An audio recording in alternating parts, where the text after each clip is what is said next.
Coming up in today's episode of Notes from the Not There Yet. If you're that gullible to believe something on the TV, then you don't deserve to know the real me. Yeah. That's how I actually started to then get the strength and be like, change my attitude. But there was a lot of things I regret about maths. Okay. You think you're going on a date with Tom who works as a footballer or whatever, or a bleeding plumber, and you turn up and he's a bin man with 17 kids, 4 cats and 2 fingers. Do you know what I mean? Actually, this was something that I have never spoke about before and no one will know about me. And I feel in a safe space in my life to talk about this now. Welcome to Notes from the Not There Yet, a podcast for those navigating life's messy middle. Not lost, not arrived, just not there yet. It's the real stories, real life, and relevant journeys that you can actually relate to. It's for the creatives, the seekers, the doers, and the dreamers. If you've ever asked yourself, is this it or what's next? Then this is the podcast for you. We don't have it all figured out yet, and that's the point. All right, let's dig in.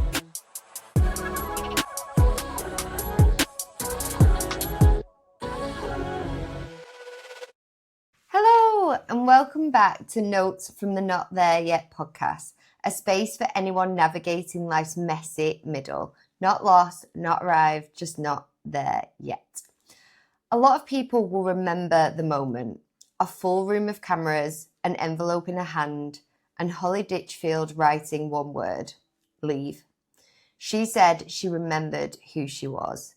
And for a lot of women watching, something just clicked. But before that moment, years before it, Holly was a 16-year-old girl living in the north of England who didn't know that she was pregnant until she was 37 weeks in. When her mum put a pregnancy test in her hand one evening, Holly poured water on the test just so that it might hide the results. It didn't. Nothing could hide the fact that by the time she found out she was going to be a mother, she only had 3 weeks to go until she gave birth. Today, Holly is a mum of 2, soon to be 4. She's a beautician who built Lash Lounge from her bedroom, and she's a woman who is currently training to fulfill her dream of becoming a midwife. In this conversation, Holly says the things that she hasn't said publicly and out loud before. Holly shares what was actually happening in the lead up to the commitment ceremony and what the cameras didn't show. She also shares what remembering who she was really cost her. Holly shares what she genuinely thinks about the married at first sight process and why she says if anyone has to do it again, she would genuinely run a mile. She tells us about the 6 months in between the show ending and the show airing and how that actually looked for her when no one knew where she'd been for 6 months and how it impacted her mental health, and it was at the lowest it's ever been. And Holly shares something for the first time that she's not even shared with friends. She shares the loss and the impact it's had, and she shares what happened on the exact same day 1 year later. If you've ever stayed in something for too long, or if you've lost yourself trying to make something work that wasn't right for you, then this is the episode for you. If you relate to this episode, to being in the messy middle, or you think that someone else might want to hear this, please like, subscribe, share, leave us a review. It really, really does help us reach more women.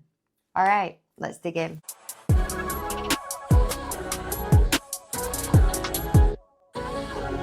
Right. Holly. Hello. Hello, my darling. Welcome to the Notes from the Not There Yet podcast. We are here today in Maine's Hair and Beauty Salon, which is the beautiful Adina Foe's salon. Yeah. Why did we decide to record here today? This for me is, as in a mum world, my safe space. Oh. This is where beauty starts for me.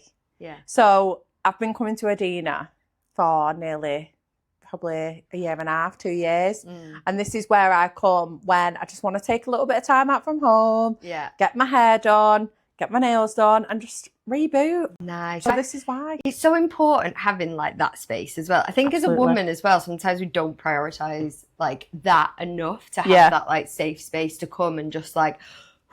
Yeah, because it is an exhale when you walk through them doors. You know, you're coming in as, I'm knackered. I've had spaghetti hoops on my leggings all morning. And you're leaving, and you've just got this aura about you. And you walk in the house, and your fella's like, "Oh God, she's had a bit of a reboot." Like, and damn, she looked fine. Yeah, I better go wash the pots because I'm not arguing with her while she's got her hair done. Like, it's my place. Yeah. Yeah. Oh, I'm glad we're here. It's nice to be in a different place. And I'm very proud of my cousin who's salon. She's done amazing. Well. She has. She's a queen. So, you were born and raised in Yorkshire, Manchester. Yeah. Where are you from? So, I am originally from Ashton-under-Lyne. Ah, okay. So it's like an Oldham gal. Yeah, like round them ways, isn't it? Yeah. And then it was only up until about 6 years ago I moved to Yorkshire. Right. Okay. Kind of like just followed mum and dad. Not like intentionally. Where I was at in my life at the time, I felt I needed to be close to my parents. Right. And it led me to Yorkshire. And honestly, I would never move back from Yorkshire. It's amazing. I love it. Right. So tell us about your childhood a bit more then. Tell us about Ashton, Oldham, Manchester. What was it like growing up? Growing up, I had a really good childhood. I just, you know, when people talk about like memories as a kid, my mum and dad were them people that they probably were the parents that I'm striving to be. Kind of started from the bottom, now we're here vibe. Yeah. And, you know, I watched my dad and my mum graft hours to give me and my brother the best in life. Yeah. And when I say the best, I don't mean spoiled, but making sure we had memories to look back on when we was older and feed to our children. Yeah. And yeah, I was just lucky enough to have such amazing parents to do that. Yeah. And yeah, I really believe it's weird actually, because I always say this. I am a shell of my mum. Really? Yeah, I look at myself now and I see my mum, how she was with me, as I am to my daughter and going to be to my next daughter or whatever. But my mum is such a strong woman. Yeah. And I've watched her fight through so many things and emotions, and she has literally made me who I am today. Yeah. How do you feel that does show up in yourself on a daily basis? I feel like the way I handle situations and situations that I've found myself in, I handle a lot better than I did.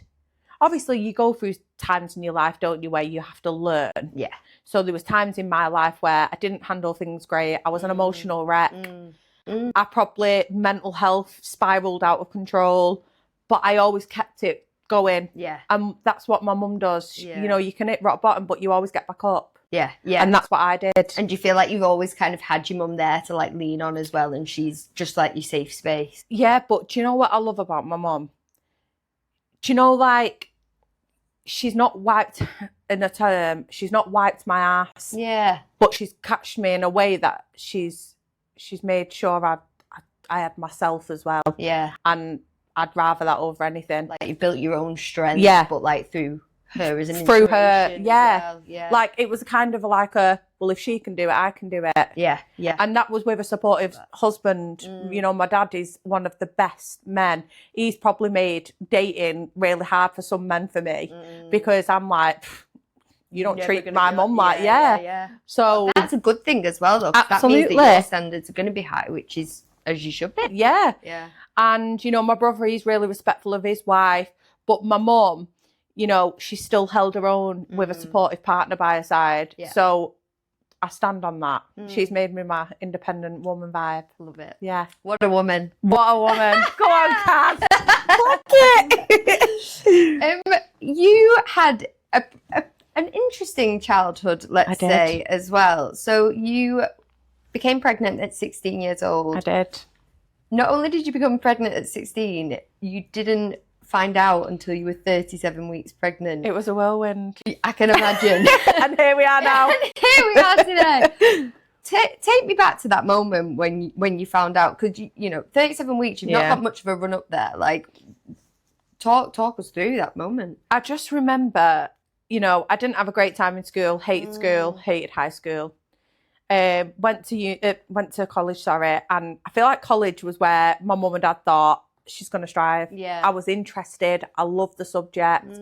I wanted to be a midwife, which I'm currently now gone back training at university to do. Yeah. Yeah. And I remember I was with, at the time, my children's dad. And I remember saying to my mum, you know, I think we're going to start fondling kind of thing. I think I need contraception. Yeah. So she got me in at the doctor's. And back then, when you wanted contraception, you'd do a wee sample beforehand. Yeah. Yeah. But my mum had noticed from an angle around Halloween that my belly didn't look like I'd put weight on. It looked like a baby bump. And she was a bit like, you know, worried because she thought, is she unwell? Is she pregnant? Like, what? Has she not been able to talk to me about it? So, and my mum worked at the hospital and she took my wee sample to work that day to give to the doctors on the way in.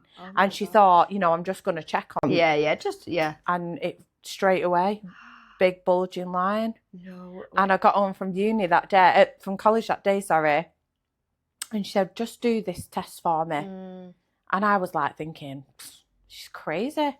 But in the back of my head, I was thinking, shit, like, I'm 16-year-old, like, if I'm pregnant, like, what am I going to do? And I remember putting tap water in my wee sample thinking it'd hide it. H2O, like it hides anything, it's clear. Yeah, like, you're so young and you're trying to gullible, navigate that in your own I was still Did you my have mum and dad's any kid. feeling, like, you know, when you look back on it now, did you have any, like, feelings in your body yourself, or do you just think you were too young to really understand it? Because it's, you know, you're 16, it is. Yeah. When I think about myself at 16, I didn't have a bloody clue what was going on with my body. I still didn't 3 years ago. I still don't now, to be honest. I'm like, God, I've got an 8. What's that? Yeah. Honestly, being genuinely serious, people say, you must. I didn't. I had periods all the way through. Oh, wow. Yeah. So, you know, obviously, as soon as we found out, it was a case of like, right, we need to go to the hospital. Yeah. You've had this bleeding throughout. Yeah. We don't know how far you are. Yeah. Whatever. Went to A&E, kind of like rushed us through because she kind of like leaped over the counter, the lady, and she was like, oh, we'll kind of push you through. And I remember going in and they said, right, we're just going to run a scan. And all you could see was head because he was fully ready to come away. And there was no room to see anything else. And I was like, what does this mean? Yeah. And they was like, you are full term, you're 37 weeks. And I remember thinking, how? Yeah. Like, my partner at the time, like he was some sort of magician. Like, how has this happened? And I'll be completely honest with you. In that moment, I didn't quite know where that was then going to take me. Yeah. Was I ready to be a mum? Did I always want to be a mum? Absolutely. Right. It was always in my plan. Yeah. But I never thought starting mum life at 16 was for me. Yeah. But I actually thank my son. I actually believe like he was a reason. I always say he is my reason because the journeys that have led me to 32 years of age, the tests, the life, everything I've learned is all because of having him at 16. Yeah. And, you know, by no means is that me encouraging teenage pregnancy, but it's letting girls know who are that age, that fall pregnant, you know, you are going to be okay. Yes. It doesn't matter if you haven't got a supportive family because it's about who you are as a woman and how you can care for that baby. That's all that matters. And all of a sudden, like you say, like, you know, you're 16 and you're kind of becoming this young mum. You are no longer the priority in your life. What impact did that actually have on you kind of initially in your life? I don't really feel like it affected me in a sense of like socialising because I've never really been a drinker. I've never I remember being 16, your friends would be like on the park and being a rebel. I liked being at home. Like, I wouldn't like to say I was like Peter Pan and didn't want to grow up, but I was very sweet and innocent, Holly, quiet life, family girl. So really, you know, it didn't affect me in a sense of I missed out on my years. Yes, yeah. Because I gained them back. Yeah. But it's a blessing now, you know, at 32, like, I'm a cool mom. Yeah. As such, like, yeah. you know, my son's nearly 16 and I understand his lingo well, to the terms of the generation. Gen Z, terrifying. Yes, some things I'm like, what does that even mean? Like, why are you laughing at what I've just said? And he's like, oh, that's so sick. I'm like, why? What did I say? I said, put the kettle on. Is that weird now? But, you know, he's just moulded into my life. Yeah. And what did those initial kind of years as a mum look like? Great. Yeah. I just remember, like, everything was so new. Like, making a bottle was crazy. I was just like, what am I doing? Pop this powder in and this hot water, and you've got to shake it and check the temperature. It was a lot, you know, and the body changes as well. You know, I've gone from having this teenage body of starting puberty and periods, and then I'm like, God, my breasts have changed, and I've now got stretch marks. Girls my age don't have this. No. And for a long time, I really struggled with body confidence, self-love, because I wasn't a spring chicken anymore. No. I was... Instantly, you're not, are you really? No, I've got the body of a woman. And at 16, that can be something quite hard to understand and get your head round, because it's in a materialistic way. Everyone tries to follow a trend when you're younger. Yeah, of course you do. Yeah. I wasn't in that trend anymore. No. I couldn't. You like navigating your own lane. Absolutely. And I made my own trend, and I was like, no, I'm a mum. And then obviously I went on to have Daisy. Yeah. 3.5 years later. Yeah. And I was at that point then where I was like, okay, this is me. But I did lose myself quite a lot due to the relationship I was in with the father. Right. As in the sense of, like, I looked like I needed Gokwan to walk into my life and just go, help this girl out. Because I am such a bubbly personality, and I feel like if I was a colour, I'd be a rainbow. Yeah, I agree. Literally, I really do. Yeah. I just feel like everything, Your aura. like I'm glowing outside of my lights. And I just feel like I wasn't that person. I was always me, but I wasn't socialising because he wasn't outgoing. Right. You know, I was stuck in a rut of night feeds, nappies, food. Oh, yeah, 2 kids. Yeah. Well, yeah. You know, I didn't know who Holly was. And that was okay, because we all go through that stage, don't we, where we're like, right, mum mode. But you should never lose yourself being a mum. No. Because you're still you. What do you feel like you learned kind of going through those years, and I guess through that relationship? And like, how old are you when you kind of walked away from that relationship as well? So I left, well, it was very much a bit of a mess. I think I was 21. Right. And it was a case of, I felt I couldn't do life without him, but not in a sense of health, like it was really toxic. And it was a sense of scared. Yeah. Like, as much as I'd done the parenting on my own, I felt like I needed him there. Yeah. But that's just because I always fell in love with the thought of a mum and dad household. Yeah. Because I'd had it. Yeah, of course. Yeah. And I think as well, like, you know, going from 16 to 21 with 2 children, raising them together as a family unit as well, you know, you are still maturing in that time. So almost stepping away from that security in that moment must have been terrifying. It was. And do you know what it was that made me realise? It was the fact that I remember I went to my mum and dad had moved to Slough at this point. Oh, right. You know, they was really struggling watching me going back to what wasn't good for me every time. And eventually I remember just turning up at my mum and dad's house one day, and they said, you know, my dad was like, it's just the norm, you know, are you having tea? It was just me and the kids. I was like, yeah. And I went upstairs, and I just remember going sitting on the end of my mum and dad's bed, and my dad come upstairs, he went, coming home, chick. I went, yeah. And I just remember, I don't even want to cry. But I just remember like breaking down in tears, and I just felt like, oh, my dad's just saved me, do you know what I mean? Because like, that was a time that I actually felt so lost in who I was. My identity was gone, took from me.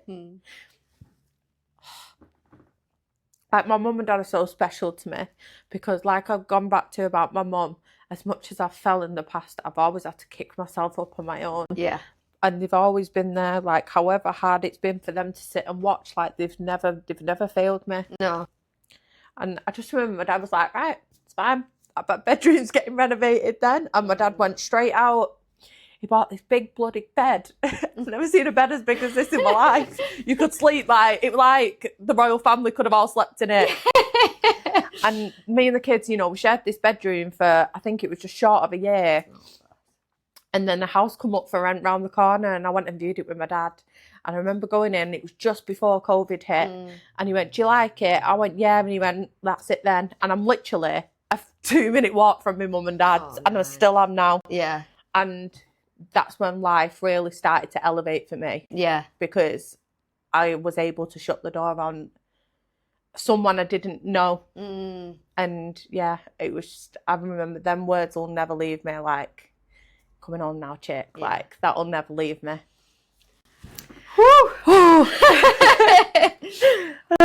Looking back now at that 16-year-old girl, do you think she'd be proud of the woman that you are today? Oh my God, she would literally, I think she'd give me the biggest hug and say, thank you for not giving up.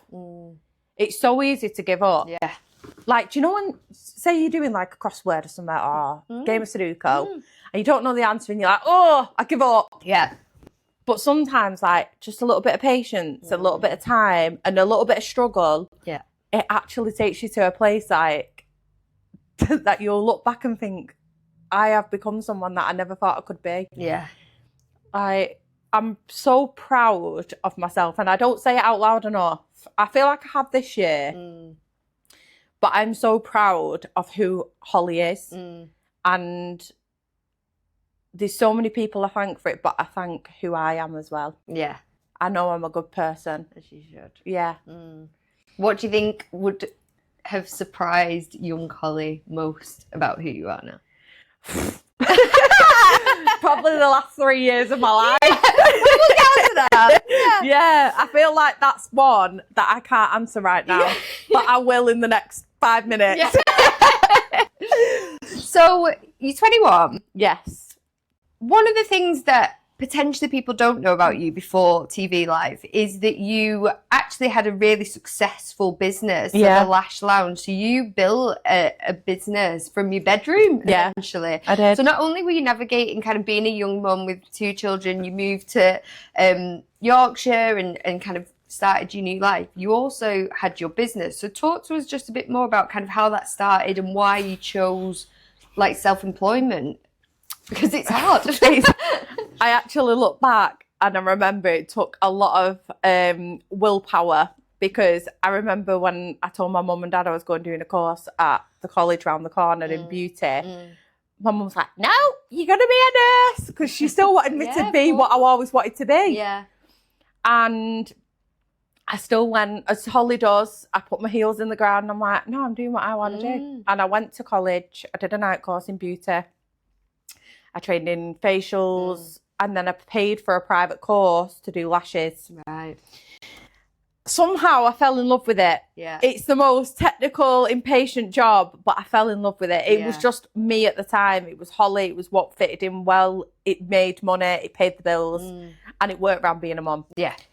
And I remember there was a little barber's up the road from where I live, and they had a little room at the back. And to me, it was huge. Yeah. I like made it my own, rented it out, and it didn't work for me. It flopped.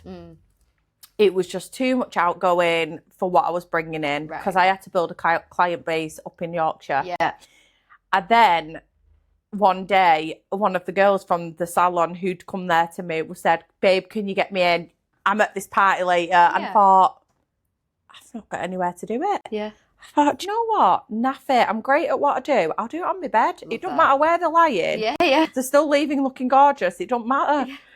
And she did. And then it become a regular thing. People was like, babe, I've seen you lashing again. Can I come? And I was like, yeah, listen, this is the situation. If you're happy and comfortable with it, come.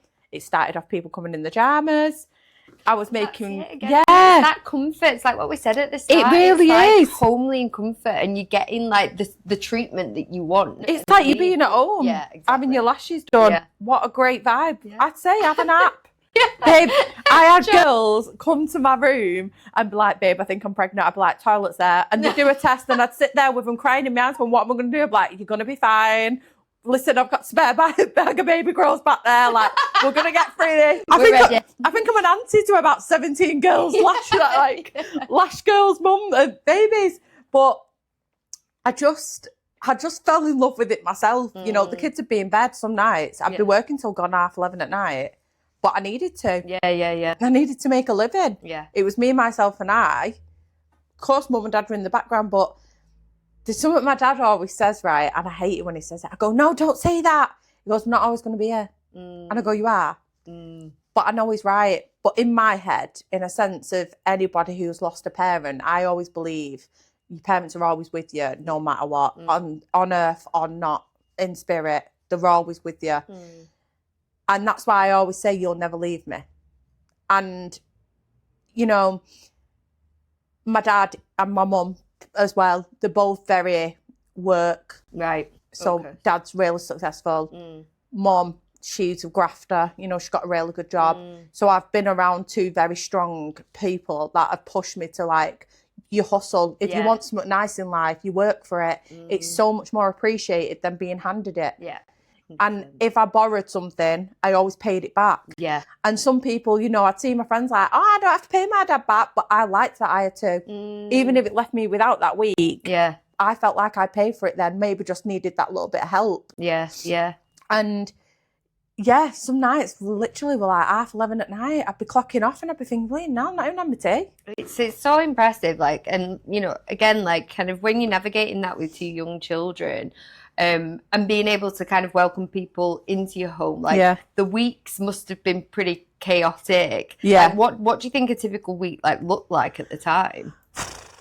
It was like eat, sleep, rave, repeat. Yeah. Like, I'll be honest, it'd be, you know, get up, take Daisy to school, might have a couple of clients in the day, Dad could be at school as well, come home, feed the kids. They was always my priority. As long as they were fed, watered, happy, you know, I'd never wanted to be like, shove an iPad in front of them. I wanted to kind of make sure they still had mum, and then I'd work. Yeah. So I used to have periods where I'd be like day appointments for when they're at school, and then in the evening, round about when Daisy'd go to bed, because Deck's older, he'd be on his game anyway or whatever. Yeah. And then once she'd go to bed, I'd cram a load in then. But like I say, I'd have to work later hours because I had to get that money in. Yeah, of course, yeah. What do you think the hardest thing is, like, that maybe when you're building a business and when you're kind of growing that, like, that people don't really talk about? Like, what do you think was the most difficult part of that for you? Personally, it was the mum guilt. Yeah. And obviously there's probably women that have businesses without children. And I think hats off to anyone who has a business in itself, like with or without, because you're having to fund for yourself. Yeah. The hours you work are for you. Well. Yeah. Yeah. But it was the mum guilt. I always felt like however much I worked, was I still not doing enough? Was I not being able to afford enough? Like, you see some people going on holiday to Florida and Spain and whatever with the kids, and you think, how are you paying for that? Yeah. Because you're in the same position as me. But I knew I was doing it the right way in life, and I never frauded the system. Like, I never went wrong with it. I did what I needed to do. And yeah, it was definitely the mum guilt for me that I struggled with. Was there ever a point where you were like, I just don't think I can do this anymore? No.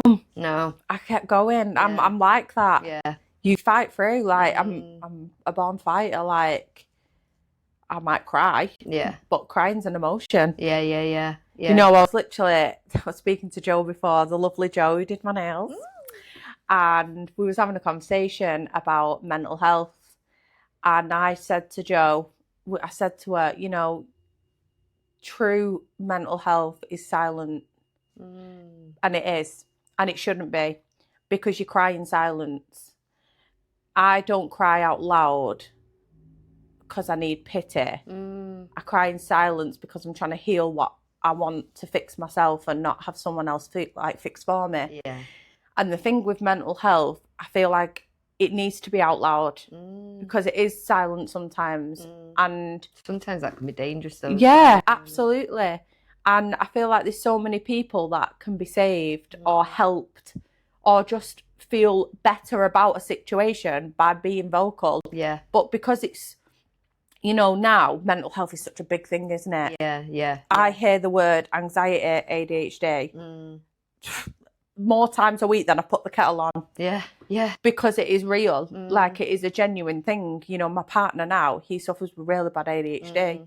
And being in a relationship with someone with ADHD can be very difficult. He can have days where he shows no affection. He doesn't want to talk. And you sat there and you're thinking, God, is it going down the shit pan this? Yeah. But then other days it's like, and I'm like, woo, slow down. I think that's when the babies were made, actually, when he was on a high. I think he was having a high mode, and that's when the babies were made. But God, he must have been that high. We made 2 at once. But it's true. Like, there's not enough. You know, there's helplines. Yeah. But not everyone wants to pick up the phone. No. And it's scary to do that sometimes as well. It is. You know, I feel like there's shops, right, that you drive past, body shops, and you don't see one customer in it. But you have someone with loads of money and they sit there and they donate money to charity, or they might walk past an homeless man in the street and say, there's 50 quid. You could renovate that shop and have it just as a place where you come and you just ease your mind. Yeah. And believe me, I've always said, and I have always said this, if I come into money, I would love to open like a community centre vibe where I offer free beauty training to girls that are young, struggling with their identity of who they are and who they want to become. Yeah. And just giving them, because not every young girl has life skills in periods. No, acne. absolutely not. No. You know, since I did TikTok, I had a lot of girls reach out to me in the younger generation, kind of like see me as a mum figure, because they never had that.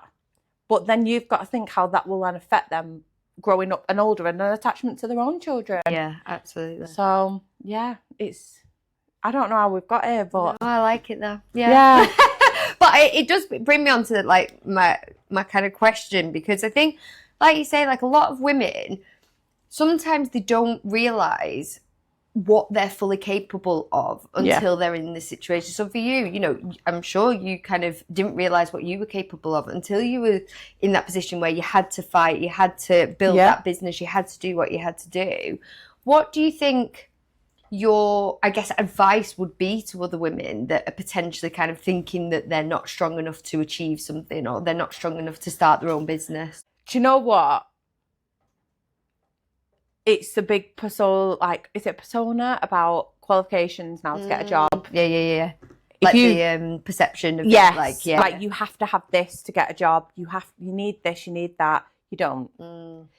If you have a passion to do something, then that passion will push you through. Yeah.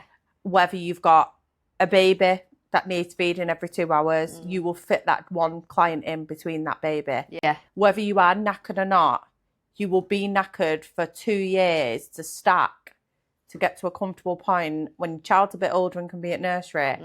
And you're at a point where you can then be like, kids are at nursery, I'm not going to work today. I'm going to go and have a coffee with my friend because I can afford to. Yeah. I'm going to go and buy that new top and treat myself because I deserve to. Because prior to being a parent, you're still the person you began life as. And I always say, you are a carbon copy of who your parents are, which is me, my mum. Yeah. And I will always make sure that the traits I have, that not everyone has good traits. I have probably awful ones that some people don't like, but the good traits I have, I want my children to carry that on. Yeah. And be like, my mum always taught me, you don't give up. Yeah. My mum always taught me, even when it's tough and you're tired, you still keep going. You work through the sleepless nights. When you're scraping, you know, like there was times where I'd bought the kids food and milk or whatever, and I wasn't eating because I didn't have it in. But you keep going. You feed yourself. The body's full of vitamins for a reason, nutrients to keep you going through them times. So, yeah. Yeah, love it. So I'm going to bring us forward to 2024. Okay. You were 29. Yes. And you made the decision to go on Married at First Sight. I did. Big decision. Massive. Huge decision. Dad hated it. I nearly put him in an early grave. Your mum and dad like, oh God. Honestly, I actually thought I was going to put him 10 feet under that year. Yeah. So big decision. Not just because obviously you're going on TV, but I think a big decision because you've got 2 children. You're 29. You've got a business. You've got this like foundation. It's a sacrifice. 100%.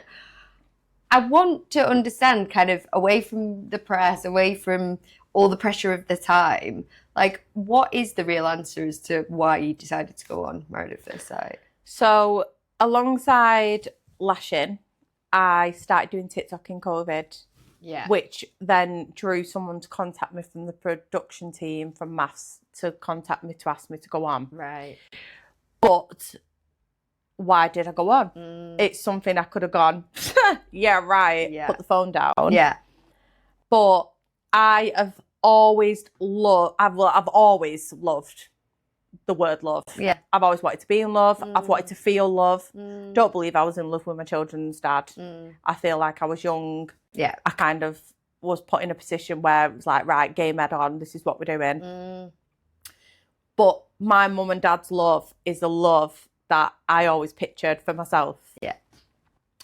And dating in this generation, it's all Tinder, Hinge, Facebook dating. Yeah, you know, you think you're going on a date with Tom who works as a footballer or whatever, or a bleeding plumber, and you turn up and he's a big man with 17 kids, 4 cats and 2 fingers. Do you know what I mean? Which, listen, Tom might be someone's cup of tea, but he want my rich tea. No. Do you know what I mean? Yeah. And I was just so sick of dating the wrong guys. Yeah. And you develop a stereotype, don't you? Like, oh, I love a bad boy. Why? Because they make you feel wanted for a period of time. Yeah. They aren't the way forward. Girls, if you're watching this, they aren't the way forward. Like, proved. Yes. Don't do it. But I just believed that when I was listening to the person who ran me, and they was like, you know, so basically this experiment, like you get married but not legally, and we find this perfect person for you. And I thought, do you know what? I think that's what I need. I need someone else to tell me what is good for me. Yeah. Because clearly what I'm going for is causing me nothing but headache and tears. Yeah. And is that how they like said it to you? Like, pretty much, yeah. Find the perfect person for you.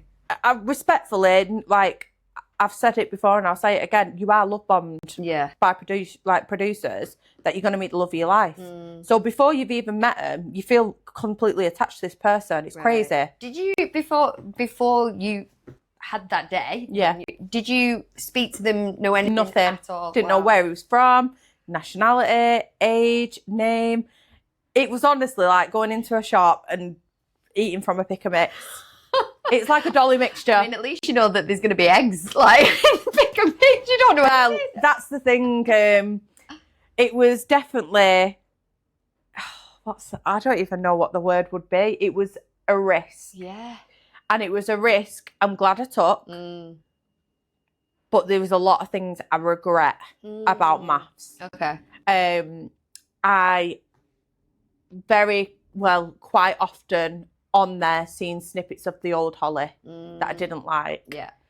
And that was because insecurities flared up, which led me to a time where I was insecure. And when I watched maths back, like the episode, not back, but when the episodes come out, I hated myself so long. My mental health was so bad after maths. Really? The worst. You know, in the moment you think, oh my God, this is great. Like, I'm going to meet the love of my life. I'm going to make all these friends. I get a free holiday. You know, I went to the Maldives. You know, people must watch it and think, oh my God, you went to the Maldives. Hon, it ain't all that. Yeah. I'd never paid all that money to go there. Yeah. Because you're on this random island, like... I bet it was quite lonely. Absolutely. I'd known him not even 24 hours, less than 24 hours, and I was sat on a 12-hour flight with him. It was batshit crazy. And I don't want to sound like I'm slagging the show off, but to protect my own reasons around why my mental health was so bad afterwards, I actually look back now and think, like, you're being sold to a show. Yeah. To marry a man and sleep in a bed with a man you don't know. Yeah. Yeah. It makes you feel dirty. And I will stand on that. Like, honest opinion, I will stand on that. If you asked me to do it again, I'd run a mile. Because I think as well, like, you actually, like you say, you've been love bombed. Yeah. You, like, when you were going into it, you must have had kind of your reasons of, like, I want to find love. Like, I am genuinely ready to find love. I was really emotional, like, on my wedding day. You know, other people was, like, they're giddy about it, but I was emotional. I was like, oh my God, I could be meeting the love of my life right now. Yeah. This person could be the person I go on to marry and potentially have more children with. Yeah. And it turned out to be an absolute shit show. It turned out to be a person who I probably never would have even picked for myself in the bad boy stereotype world. Right. He didn't want kids. No. And I want nothing more but goodness for my kids. Yeah. And they deserve the best. If I'm giving them the best, and whoever's in my life is as well. And I always said to my mum and dad, no one will ever come into my life unless they're perfect. Well, yeah. Yeah. But fair. But I think as well, because you've got your children, they're your whole world. You will protect them. Yeah. You know, mother bear them, I imagine, until, you know, your end days. Yeah. And I think what surprises me about what they did in pairing you with Alex is, like, he clearly wasn't bothered about kids in any way, shape, or form. And that was even stated on the night of the wedding. Yeah. So it was then a bit like, why have you done this? Why have you done that? And that's it, isn't it? It's like, why have you been put in that position? Because I imagine that you went into it with things that you weren't willing to compromise on. Absolutely. You know, I didn't like his lifestyle. I didn't like his attitude.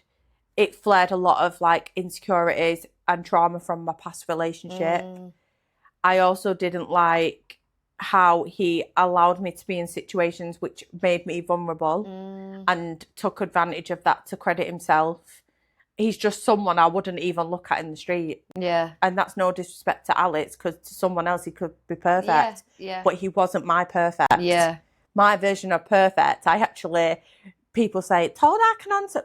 No, it was none of that for me. It was who you are as a person and how you made me feel. Yeah. Listen, I'm as straight as a brush, but if you make me feel a certain way, I would love you forever. Yeah, yeah. And that's how I felt. Yeah. Do you feel like you very much went into the show with your kind of arms open 100%. In that way? I remember, like, obviously I wasn't dating before the show, but obviously you have people texting you and whatever, don't you? And I wasn't really a replier because I didn't really have the time between work and the kids. Yeah. Ask me how I am, I'll tell you in 4 days. Do you know what I mean? I might be all right when you've wrote this, but I might hate you in 4 days. But I remember cleansing my soul, like getting rid of anything 6 months before, because I thought, I want to go into this and give this person my everything. Yeah. I don't want anyone hovering in the background. And do you think he was doing that? Do you think he came into it with that mindset? No. I feel like he tried to portray that, but at the same time, I don't think he did, because if you wanted to take me seriously, you would have said, listen, we're clearly not each other's person. You wouldn't have led me down that path. And that's why I wrote Leave as well, one of the reasons. Because I thought, I could be at home with my kids right now, back doing my job. Yeah. I don't need to be here. Yeah. I don't need to be sat putting up with your shit. Would I put up with your shit at home? No, I wouldn't have locked the door, throw away the key. You wouldn't see me again, you'd be blocked. Yeah. Yeah. And same way, you'd have probably blocked me. So why was we wasting each other's time? I'm going home. I want my mum and dad. Yeah. I want my dad's cooking. And I think, like, that, you know, that for me was like the moment when you were sat on the couch, you know, the final commitment ceremony, you'd wrote Leave, but you'd said in that moment, you was like, I've remembered who I am. Yeah. And that to me was like goosebumps. Like, yes, queen. Mic drop. Woo! But, like, I imagine that a lot of women resonated with you in that moment. Because I think it kind of goes back to what you were saying before as well. Like, sometimes you lose yourself. And I imagine even more so in that kind of, like, pressure cooker environment, it would have been even easier for you to lose yourself in it, to try and kind of make it work, make it happen. Yeah. What do you feel like you had forgotten in the run up and through that period? I think I got lost in the whole lights, camera, action. Yeah. It's very easy to as well, under pressure. Oh, yeah. And this is what pees me off, when people have a view on me. Well, she was a nasty cow on maths. You don't know half of it. You don't know what was real and what wasn't. You don't know why I reacted to that. Yeah. You don't know why I was put in that situation and was maybe an arsehole to someone. Like, you're only seeing what that show's going to make views and money off. Yeah, and what they've edited right down. Yeah, because behind the camera, let's turn the lights, cameras off. When I'm sat in that apartment room at night with no production there, I'm thinking, I'm just Holly. I've got 2 babies at home. I want my mum and dad. However old I am, I'm lost. I was very lost. And it is in that moment when I wrote Leave, it is within that moment that I thought, you are being the girl that cried when your dad said, coming home chick. And you took that opportunity like, you didn't even breathe. You was like, that's it. Yeah. And it was that jump. And it's one of them things that you have to make a decision straight away. It's not something you can sit on and think about. You need to make that decision. So you do make that decision there and then in that moment? About an hour before, but I remember when I got handed that pad, you're not allowed to show anyone. Yeah. And I remember putting literally the felt tip to the paper. And usually you sit there when we'd had rough weeks and you'd be like writing an S and then swirling it into an L. Yeah. That Leave got wrote straight away. I literally probably wouldn't have even needed to write it. I could have just looked at them and said, time's up, I'm gone. Yeah. You ain't keeping me here any longer for entertainment purposes. Yeah. Drama, abuse. I'm not doing it. No. And it's weird because, do you remember I went home a couple of episodes before, I just needed a bit of time. Yeah, yeah. They actually said I needed to go home and see my kids. I'd just had enough. My anxiety was bad. I remember being sat in a breakout room, such as they called it, and I was broken. I couldn't eat. I was being sick. My anxiety was terrible. I'd lost colour. I'd lost weight. And my mum said, I'll never forget you getting on that train on the way home. And I walked out the train station in Huddersfield and my mum stood behind a wall ready to surprise me. But, you know, like, have you seen that TikTok where it's like you ring your friend and you're dressed up as like a tree and then you answer the phone and she's like, I hate him. And you're like, shit. It was like that moment. My mum was like, ah. And then she just looked at me and she was like, oh my God. And I just collapsed into my mum's arms. And she even said, I remember looking at you and you was gone. Yeah. It's like you weren't even... Everything outside was a blur. How long was the process from like 3 months? Yeah. Such a short amount of time, but like to have impacted you so It goes so quick because it's like, it's literally a routine. It's weird. Yeah. But that routine becomes so mentally draining. Yeah. You're getting fed free alcohol consistently at dinner parties. Wow. You're drinking from 11 o'clock in the morning. And you said you're not a drinker. Exactly. But I felt like I had to keep up. Yeah. Because in that, if not, you're tired. Yeah, yeah. And then they say stop filming for a bit, and then you're pretty tipsy, and you're having to sober up, and then you're tired, and it's like, right, come on, back into it, and you're having to drink it, and it's like, by the end of the evening, you're not right. You're not eating properly. You get obviously your meal throughout the day, but I think I was on like 1 meal a day. Yeah, and if your adrenaline's like running as well, like... And I'm a foodie as well. Yeah. Like, I'm a loud and proud curvy girl, do you know what I mean? I love having a woman's body. Like, we'll get to that, but I wasn't one of them girls who was like, you know, food wasn't a challenge for me. I was like, oh my God, no, I'm starving. Like, get me a pepperami. Yeah. But, yeah, it just didn't work for me. And, you know... It's funny because if you actually opened up the secrets behind reality TV, it's not the world you watch on telly. Like, it's great for a viewer, but as a person in the bubble, I'd never do reality TV again. I think that's it, isn't it? And it's like you know, in that environment, when your relationship, your marriage, is so open to opinions, to scrutiny, you know, half of the UK think one thing, the other half another, and in fairness, it's bigger than the UK. It's like the world. Yeah. When you're like in that environment, how do you stay, or how did you stay so true to yourself? I feel like there was times I didn't. I'll be completely honest. Like, I feel like at times I'd come off set and I'd be like, why did I do that? That wasn't me. Wow. But you just get wrapped up in everyone else's personality. You're in a room with strangers. Yeah. It's like going to a dinner party with like Kevin Hart. Great dinner party already. Yeah, like, yeah, that would, I mean, I'd never want to leave. I've been laughing all night. I'd be like, babe, I'll be home in an hour. Just laughing at Kevin Hart. You know, and then someone who works in the local library. Yeah.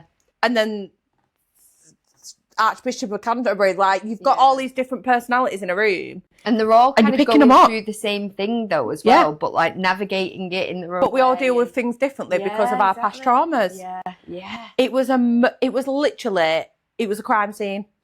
There was emotion splattered everywhere. It was a mess. Yeah, yeah. It's not fun. It's not exciting. At the time, you think it is because you're like, as well, like you'd come off set and like the producers be like, viewers are gonna really relate to what you've just said. But then that episode would air, and that really wouldn't get shown what I said. And then they'd show me being an arsehole, and then people was like, she's this, she's that. I had people commenting on my weight. I had death threats. It was awful. It was the worst. I remember cancelling nights out with my friends, events, everything, because I was feared to go out. Yeah. Like, I wasn't afraid to say I was feared. I'm against the world on my own. I felt like a pig. Like, you shrunk because everyone else's opinion of you, you want to scream at them like, this isn't me. Not me, yeah. But who are they to believe you?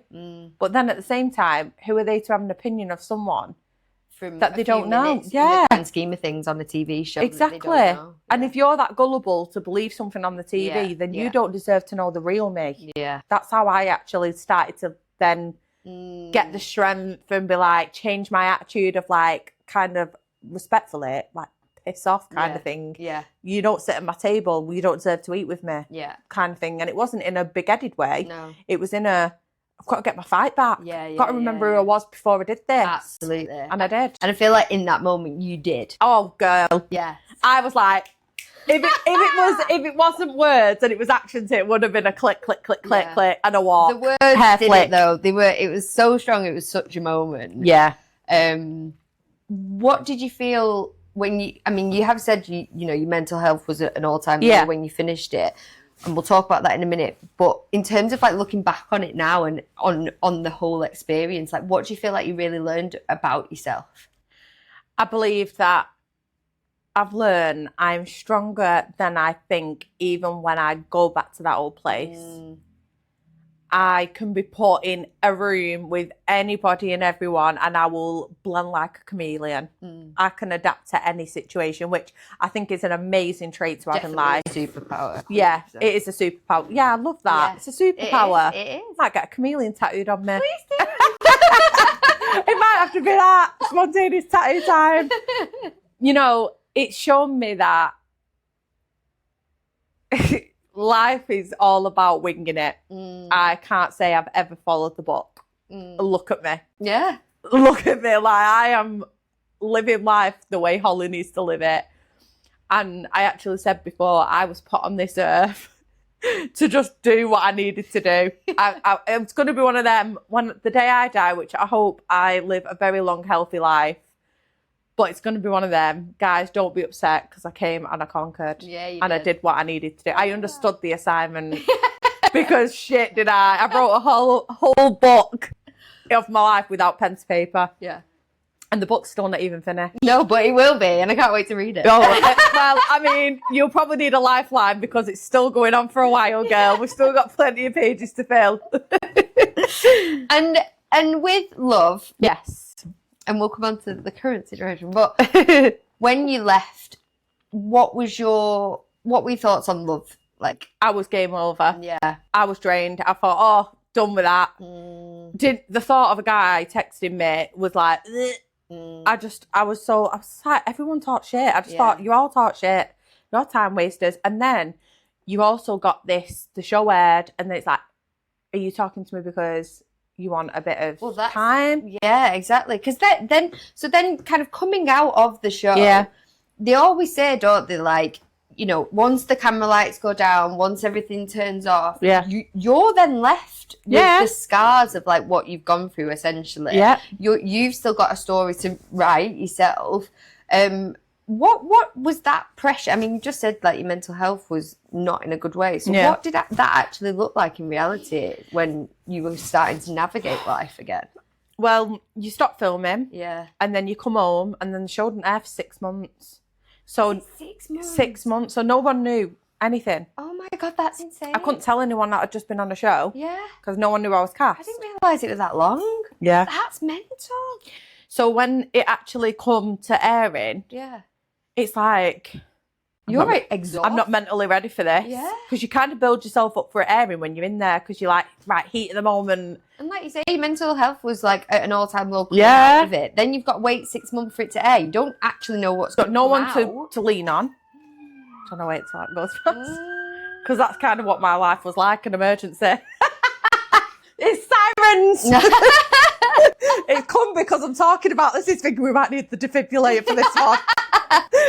But you kind of come out and you've got this mental health and you can't tell anyone because no one knows where you've been, just like your closest net family friends who were at your wedding. Yeah. People are like, where have you been? Oh, I've just been on holiday for 3 months. Yeah. I've come back looking like shit, worst holiday ever, won't go there again. Yeah. TripAdvisor's coming my way. But, you know, you're waiting and you think, oh, it's going to be fine. And then you get into a dream like, oh, you're going to blow up. You're going to be making money. You're going to have loads of opportunities. Now, I'll be honest with you. Anybody going into any sort of reality TV, I want you to know you aren't going to be famous. You're not famous. You're famous to people who liked you and relate to your journey because you're relatable. But you're not famous. Molly May's famous because she blew up because of her relationship. Yeah. And people loved her and Tommy together. I'm not Molly May. I'm Holly from Ashton-under-Lyne with 2 kids, now pregnant with 2 babies, living my best life. And, you know, you're getting people asking you for pictures and you're getting all this and you've got to kind of turn off that. I look like shit. Can you put a filter on? Can't do all that. Because someone will picture you whether you like it or not. Yeah. And you're having to adapt to this whole new world and it's scary as hell. You don't feel safe. Is someone going to give me a crack because they didn't like me on the show? Are you going to help me and say, thank you for speaking and being a woman? Yeah. You don't know where it's going to go for you. Yeah. And I think if you chase fame, you'll never be successful. But if you remain to be who you are, and don't chase fame, but try and aspire, you will go far. I love that. And that's what I want to continue doing. And that's why I feel like the people who didn't like me because of the situations I was put in on the show, I've started to actually say, she's not that bad. Yeah. Because she's come off, she's found love. Yeah. She returned to what she loved and chased a dream of midwifery. That's something that's not going to bring me money in for a good 4 years. So it's not making me a millionaire. No. You know, I get messages all the time. I'm reaching out to influencers. Can you pay for... Babe, I'm fucking broke myself. What? I owe my dad 20 quid for my lecky last week. Do you know what I mean? They think you're a millionaire. Yeah. Don't get me wrong, some of the jobs you get through your management for promotion can pay absolutely amazing. I can get offered to go to all these events, but I choose not to. I don't want to go and sit in a room full of people who are putting themselves on a pedestal when in reality we're all the same. Yeah. We all shit the same. We all eat the same. Yeah. Because I guarantee behind closed doors, you sit with a bun on top of your head eating beans and mash when you're skinned. Yeah, yeah. And so like on that point, like, because like you say, you do get these opportunities. Yeah. But you're choosing kind of not to take them. Yeah. Why are you kind of choosing not to follow that path? I can't be around people that try and chase what's not there. I never went on maths to be famous to be in the limelight. You wanted to find love. I wanted to find love. And now I'm stuck in this limelight. You know, sometimes you sit there and you think, I'd love to just switch it off. Because like even though pressure of it, like even though it's toned down, believe me, it's been 2 years now, it's toned down, it's still always there. I can go into the supermarket and I'll know if someone didn't like me or they've recognised me, because you get whispered, you get stared at, you get pointed at. Sometimes I just want to go in the supermarket and go and get me eggs and bacon and go home and cook a brekkie, and please believe me, I might have my hair and nails and makeup on now because I've stepped into mains. Yeah. But on a day-to-day, it's usually hair in a pony, probably a gym set, and sometimes, as is boxers, if I can't find a pair of my knickers. Yeah. Do you know what I mean? Yeah. I'll be real with you. Yeah. Like, you should have seen me this morning. I look like Mrs. Doubtfire. Like, TikTok incoming. But, Watch this. yeah, but, you know, and then you get judged. Like, oh, clearly it didn't hit, fame didn't hit. No, babe, I choose to look like this. Because if I wanted fame to hit, I could have woke up this morning and put heatless curlers in and whacked my lashes on and had a strut in my walk and buy a turkey special. But what's that proving? Yeah. Yeah. Because then women aren't going to relate. And like I said, I'd turned my maths experience, rather than chasing fame, I just wanted to inspire women because of my journey of life. I wanted women that have been where I was to think, I'm going to be all right. She did it. And it don't mean a telly programme did that. No. Because I've stepped away from that. I'm showing you that life goes on. Yeah. Like, and you keep going. You might stop a few times, you might fall on your face. As long as you get back up, you're going to be fine. And you are fine. Look at you. I think so anyway. You're My blood glowing. pressure's been all right at my last few midwife appointments. But you've like, it's been 2 years, like you said. Yeah. And it's amazing to hear that you're doing your qualification in midwifery. I absolutely love that for you. You have found love as well. Have I? With Aaron. What's that? I mean, it's sparkles. Jesus Christ! And you're pregnant with 2 little twins, a boy and a girl. Congratulations. Thank you. It's clearly different this time. Massively. What's made it different this time? He's a pain in the ass. Is a pain. He is. He's a pain in the ass. But do you know what? He's a healthy pain in the ass. He's a pain in the ass that I want to put up with. Do you ever have an headache, right, after a night out? And you wake up the next morning and you think, sod the paracetamol, I'll just get a Mackey's. Yeah. That'll heal it. Because it was a good night out and you think, worth it. Yeah. That's the headache he is. Where you think, a Mackey's will sort him out. Literally. I'm a cheap date. But he's my person. And he was completely, I remember when I did my application for maths, I said, they must live within 2 hours of me because I've got kids, don't want to move. Yeah. He lived in London. Like 4.5 hour drive. Wow. And I was scrolling through TikTok one day. Remember, I'm not dating at this time. I hate men. Yeah. And I've come across, I kept seeing him on the Few page on live a few times. And I thought, gobshite him. Probably wasn't. It's the London accent. I just thought, gobshite you. And I seen this video of him, like, he had a fur coat on. Probably going back to this bad boy persona that I left in 2024. And he's putting his roof down on his car and he's like, come on, babes, in his London accent. And I just went weak. And I don't know what, my dad's a Scouser. My mum's a Manc. My brother's Manc, married a Scouser. Yeah. I thought, I need to keep the language. Yeah, keep it north. Yeah, I need to keep it going. Like, I can't be dating a Manchester boy, too. Because I have someone with a little twang going on. Yeah.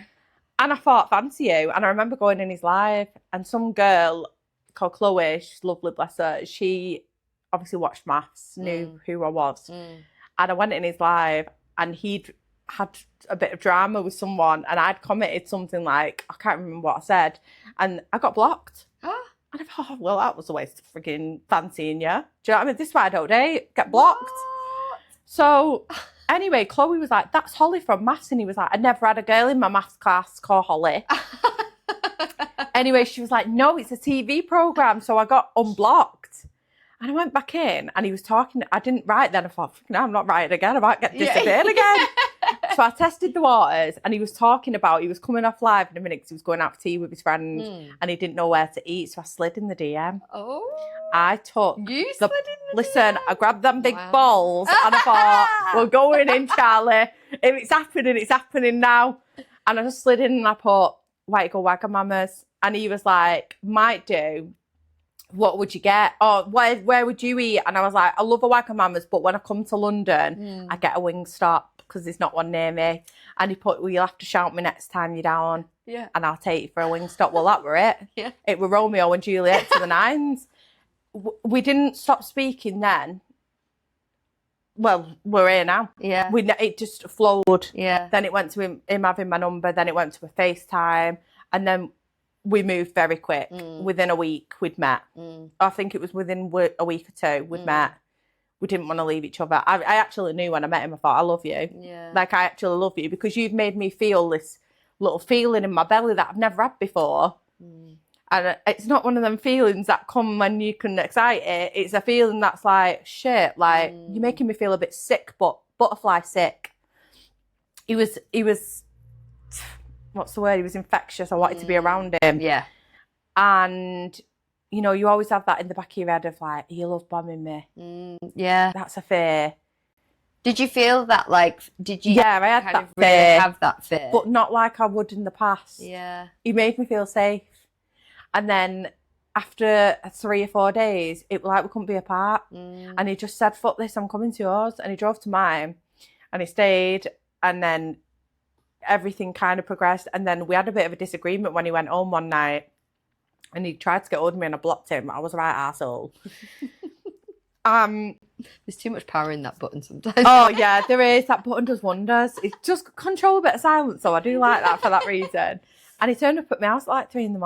and he drove all that way because we had this route like 11 at night and he went knackered and he turned up and his car was full. And I'm talking, there was an iPad, an iMac in there, laptops, telly, PlayStation, clothes. He moved in and that day I never went home. And then we got engaged after, so this was in the end of Feb, March. We got engaged in I think it was in the May. It was around my birthday time. And then this was something that I have never spoke about before. And no one will know about me.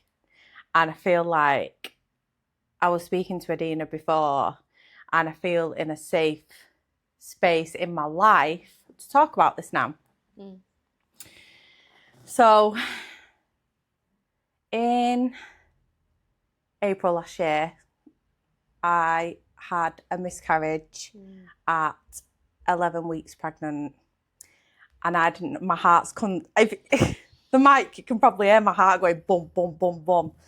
I didn't know I was pregnant. Oh, sweet. And I must have conceived very, very soon into the relationship with Aaron. He didn't want more kids. I didn't want more kids. And it's crazy when I look back because I remember I had this random bleed this day in the car. We'd been to KFC and then I just randomly started bleeding in the car and he was like, what's going on? I was like, I don't know. I said, I need to ring 111 because I need to ask him what to do. And I said, just on the off chance, just get me a pregnancy test. But I'd been on the pill. I was taking the pill. Yeah. And after we had done the deed, I'd remembered, because I was very cautious anyway, I took the morning after pill as well. Right. And I remember having this bleed and I rang 111. I remember sitting in the toilet and I said to him, go and get me a test. He was like, I don't need to, you're not pregnant. I was like, just do it. I need to rule it out because they're going to ask me. Yeah. And I remember weeing on this stick and it come up straight away. And I thought, what does this mean? Why is this happening? Why is something so good being handed to me? This relationship that finally found everything I've always wanted. Yeah. Why am I being punished? Yeah. And I went to A&E and they said, yeah, you're having a miscarriage, blah, blah, blah. Anyway, I think with a miscarriage, you have bleeding for about 2 to 3 weeks after why everything comes away. It was awful. I'm so sorry. Honestly, it's bad. And I feel like I'm ready to speak about this because this is why it'll lead to why I'm so grateful of this pregnancy now. And anyway, life went on. We was going to Liverpool for events and everything. And I just thought I was having the period then. Yeah. And then you're supposed to test, I think, 3 weeks after to check it's negative. And I tested. It said 3+. I thought, what? So I said to him, right, we need to go for a scan to check because it might be leftover tissue. Yeah. I've gone for the scan. Bearing in mind, my parents don't know. Yeah. I've hid this because I thought, I'm scared. I didn't prepare for this. And I went for the scan and she put it on my stomach. And I remember saying to Az, if I'm past a certain weeks, I will be going through this pregnancy because I can't physically put myself through that. No. And it's obviously meant to be. Yeah. And then if everything's okay, obviously, blah, blah. She put it on. There was a heartbeat. Everything was fine. I was 10 weeks. The day after, I went and told my mum and dad. They were shocked. It was too soon. You've just met this guy. Yeah. We don't even know who he is properly yet, Holly. Yeah. I understand their reaction completely. Yes. The day after that, my dad made us a Sunday dinner and I started with this pain. And I've gone upstairs and I've started with this bleeding again, but really heavy, like vigorous bleeding, pain. So my mum's like, go to A&E, get checked. I've gone. And they've said, have you, with a miscarriage, the miscarriage usually floats, whereas the pregnancy would float, the blood clots would sink, TMI. And I'd never seen that. So I was like, well, maybe this is something else then, like needs dealing with. Yeah. That next day at 3:00, I started in labour at home and I had my mum and dad with me. I had the children was at home because it was very unexpected. Yeah. As was absolutely amazing. Oh, bless him. He was straight into I've got to be there for a mode. And I passed this baby. It was so traumatic. It actually traumatized me to ever be pregnant again. After that, we got engaged. Did I go on to contraception? No, I didn't. Did I want to get pregnant again? No, but I think that was more, thinking back, a fear rather than a want, because I love being a mum. Yeah. And then I found out this year I was pregnant.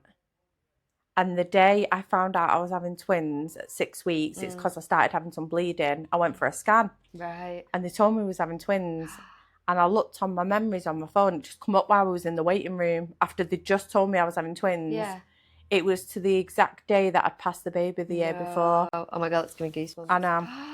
And they told me I was having twins. Oh my God. And I'm now 22 weeks nearly with a healthy boy and girl.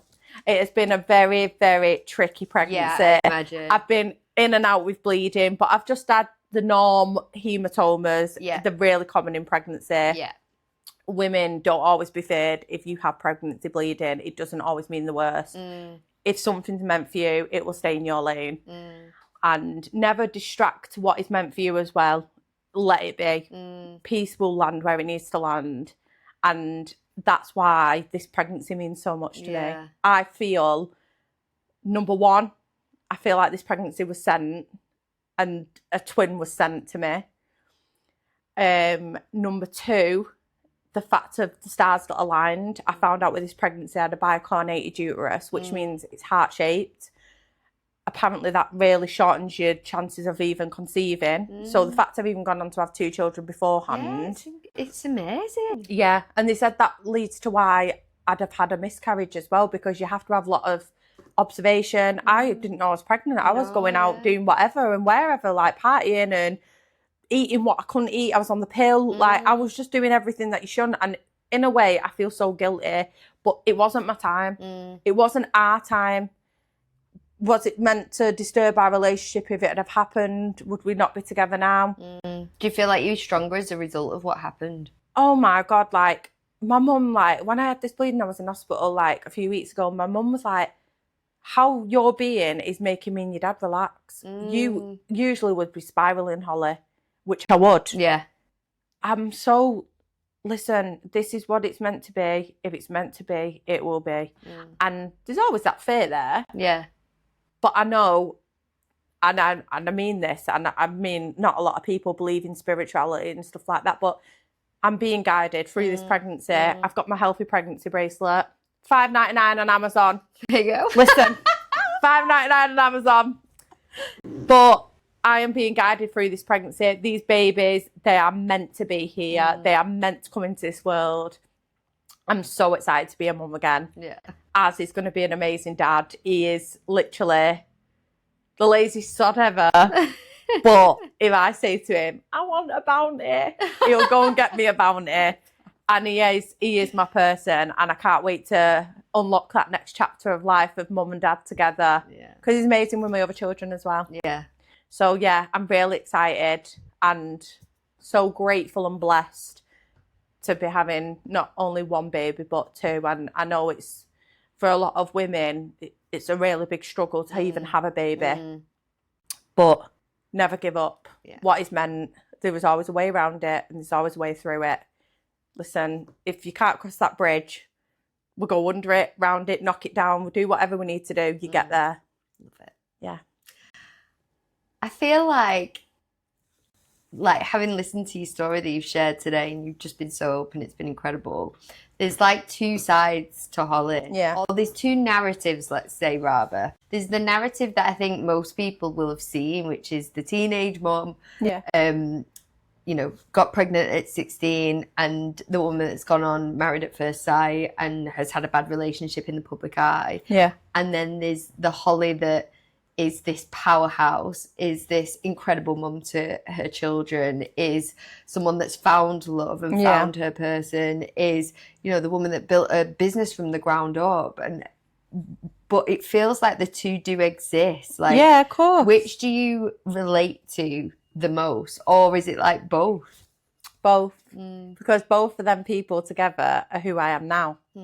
And like, it's so weird that everything that aligns for me makes sense. Do you know, sometimes people are like, why has this happened? Like, it doesn't make sense. It does make sense. I was always meant to be a mum. Yeah. I was always meant to find love. Yeah. It was never meant to be easy, but I was always meant to get there. And that's what I've done. And, you know, one thing that is sad is that I hid my miscarriage so much from the press, everyone, even friends. Yeah. I've not still probably even told to this day. But it's because you are not always looked at as Holly, remember? And I could have been judged for being pregnant. Yeah, of course. Not even thinking this girl's just lost a baby. Yeah. I'd have been targeted for everything. And I remember I was like, I just struggled for so long after. I actually remember one night, me and Az had a disagreement, and I ran away. And I'm not afraid to say that. I actually ran away. And I remember he rang my mum's like, she's gone nowhere. Like, she's just gone. I can't get hold of her. Her phone's off. Can't get a signal. My mum was like, don't panic. She's not stupid, Holly. She falls. She'll get back up. Yeah. And he come and found me. And listen, this is a guy who at the time had only lived in a new area completely, never even visited Yorkshire. And it's massive Yorkshire. It's all hills. He'd never visited. Yeah, it's all citywide. You know, streets and corners and blocks where people would go. I went to the moors and I sat in my car and I sobbed. I sobbed. And when I say sob, you know, like, not like it was a wail, like a scream for like release. You know, like people go Bali and they have to sing and I let it out. Yeah. And I needed to do it. And I could have hated Aaron so much. Not he'd done anything, but my hurt could have turned to hate because it can. And I thought, I can ruin one of the best things that I've manifested all my life that has been handed to me right now, or I can heal from what's happened with him, because he was really struggling for a long time. I never knew, but he was like, babe, there was nights I'd cry in the shower because I didn't want to cry around you. Yeah.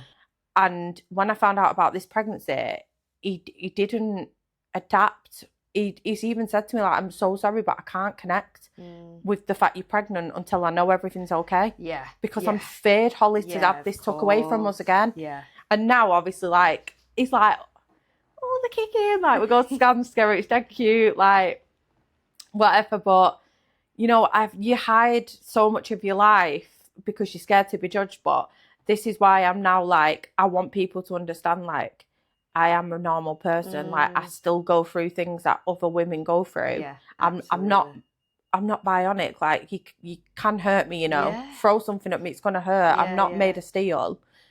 I might put on this brave persona, but I'm the most softest, emotionalist person. I'm so in touch with myself. Like, I said, you cry over anything. I like anything. Walk in a nursing home, I'm gone. Yeah. In bits. I want to save them all. I want to take them on, like, listen, getting you a few more years in you. Get your nails done at Bleeding Mains and your hair. Let's put another 6 years back on you. But, you know, like, life does go on, but it's the way you make yourself feel and the people you surround yourself with of how far your life goes and what level it goes to. Definitely. Yeah. And for anyone that's like listening or is listening to this or is watching this, for any women out there, like what do you hope they take away from this conversation? Power. Yes. Power, confidence, safety. You're not alone. Independence. And you know what, right? Someone might be listening to this right now who's like dying to get to this point and they can't get there. Stuff's in the way. It's not ready for them yet. But it wasn't ready for me. I had to do things wrong to get things right. Yeah. Mistakes are what make you the version of yourself that you love. And like, I remember I could never look in a mirror. I remember when I met Adina, she was like, you're so confident, you're so uplifting. And I was like, Adina, there was a time that I'd look in the mirror and I'd hate my body. You know, I was one of them turn the lights off kind of girl. Now I'm like sexy, thriving, curvy. Stretch marks are like, show you're a fighter. Do you know what I mean? Like, they're my tiger marks. I've been through shit. They're my war wounds. I don't need to go in the army to show that I can fight. I've got a belly that carried 2 babies and now another 2 together. Yeah. You know, my body's holding it together and doing what it needs to do and feeding nutrients and growing fingers and toes and nails and eyelids and all this crap. And I'm still waking up in the morning thinking, God, I need a crumpet thin. Like, I need a crumpet thin. And I'm still going. Do you know what I mean? And I'm still showing up for my partner. And I'm still showing up for the children I've got and my friends and my family. Like, don't ever give up. You've got this. Like, you really have got this. And it's going to take time. But when you get it, it's so deserved. I love it. Yeah. What's next for Holly, other than obviously bringing babies into the world? God, if you don't, let me know. Yeah. What's next for Holly? It's not even a watch this space because I'm not going to pull out some crazy shit out of my Mary Poppins bag. If we actually looked in my handbag now, it's like pregnancy vitamins, a fan because I overeat everywhere I go. Probably a spare pair of flip-flops in case these cave because I hate shoes right now. And probably a spare pair of knickers because I piss myself all the time. But honestly, I don't know what's next for Holly. I'm just going to have my children. I want to focus on giving them a safe delivery and getting myself back to in my body before pregnancy. Focus on Declan Daisy. You know, my son's going into his last year of school, so make sure he's thriving. Yeah. She's starting high school, Daisy, which I'm so proud of her. She's amazing. And I'm going to get my ass back to uni when the babies are about 6-8 months, finish off my career, and then I hope I will be delivering someone's baby who's watching this one day. That's where I want to be in a few years. Yes. Yeah. Oh, I can't wait to watch your journey. It's going to be mega. I know. We'll come with you if you want. Jump on the train. Yeah, I will. I need a babysitter.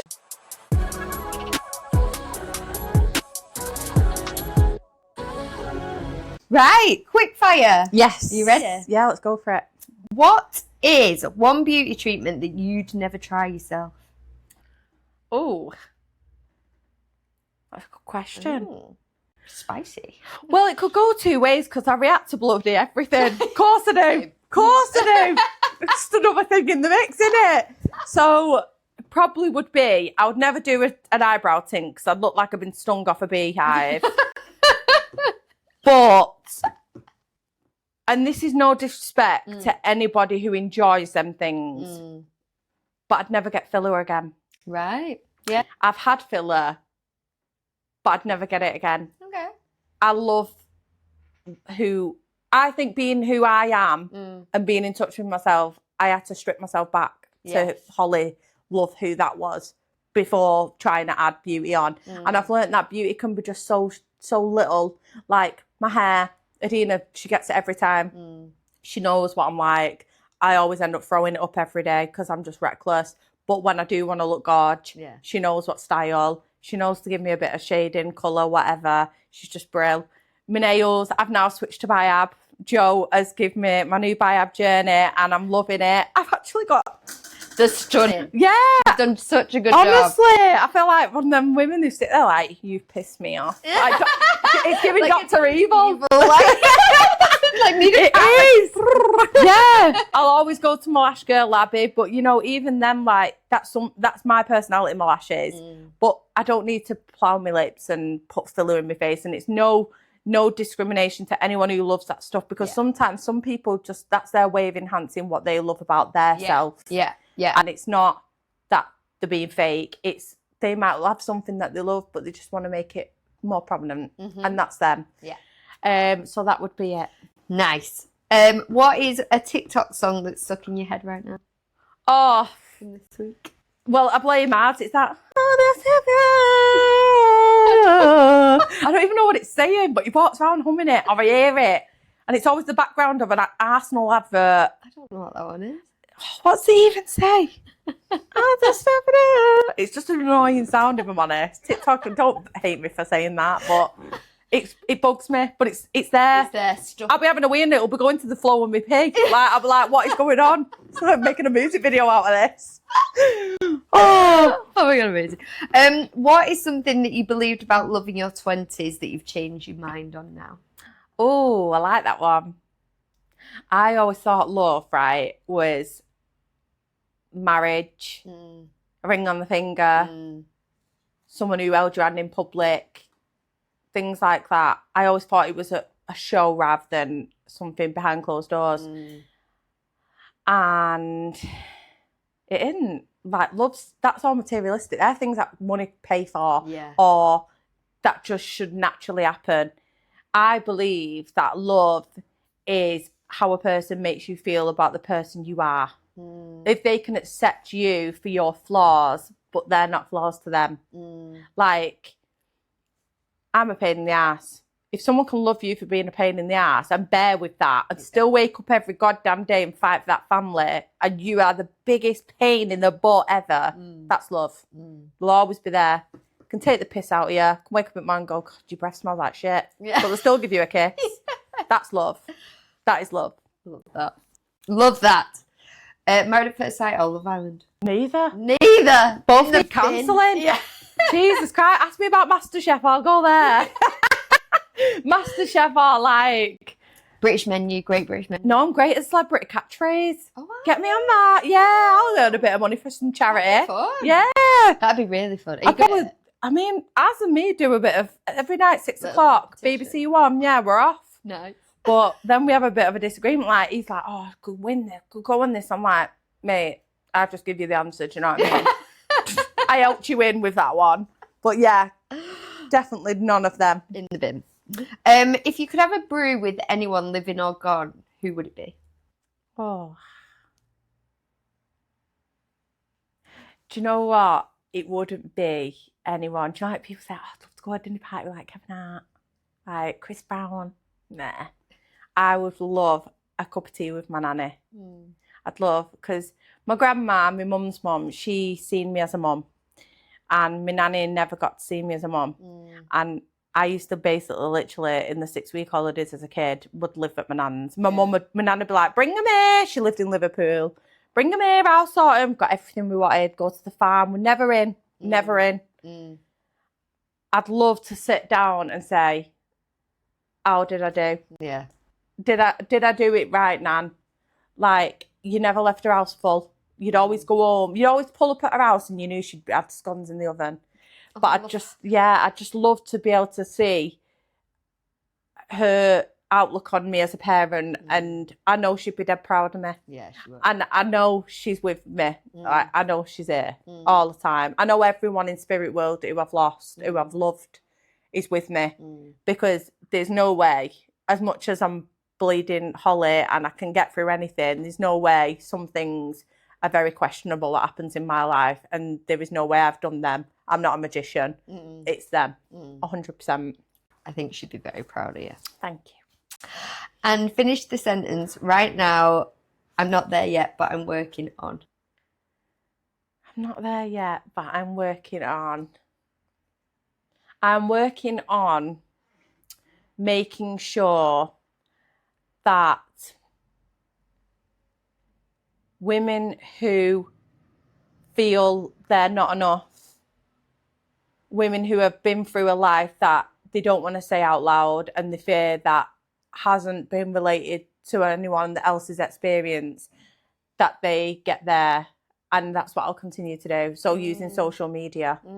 And I want to make sure that I remain completely transparent to every single woman that watches my platform, and they become to a point where they can guide from my life. It's nothing about me. No. It's not a thing where I'm like, I'm not there yet, you know, I want to be a millionaire. They're all materialistic things. I will eventually have a nice 2 cars on drive, which I love my mum wagon, but I'll have 2 nice cars on the drive. We'll have the nice home where the grandkids will come when they're older. But that's time. Like, my house will smell like scones and fresh bacon, but they're things that are in my nature. That's not, I'll get there. That's just who I am. Yeah. I just want to reflect onto women that really need it, or even who've got it, to just keep going. Yeah. Amazing. I love it. Oh, Holly, what a conversation. Honestly, this has been amazing. And I just thank you so much for being so open and vulnerable. You shared a lot today. And I really hope that the women that are listening to this and watch this just take a lot away from you, because I know I definitely have. And I think you've gone through so much hardship throughout your life, but you've shown that you've got resilience and strength beyond what most people in the UK or in the world have experienced. So yeah, thank you so much. No problem at all. And a big thank you to Adina as well from Mains and letting us do this here today. Thank you for making me gorgeous as well, girl. My first live audience as well. Oh, amazing. Thank you so much. Thank you. You've been amazing as well. Thank you. So good.